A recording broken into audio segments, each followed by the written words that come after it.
কাল rose day দিয়ে ভালোবাসা সপ্তাহ শুরু হলো। তো রোজ ডেতে হ্যাপি রোজ ডে। আমি তো একটা রোজ এনে রেখে দিয়েছি, তোমাকে দিয়ে দিলাম হ্যাপি রোজ ডে।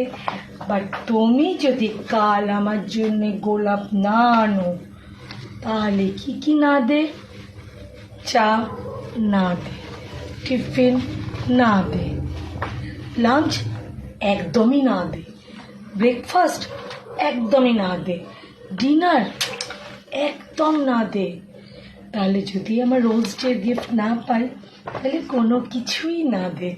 তাই অবশ্যই মনে করে এই যে আমার রোজ ডে গিফটটা যেন পেয়ে যাই, বুঝলে সর্দার? না হলে কিন্তু এভরিথিং না দে।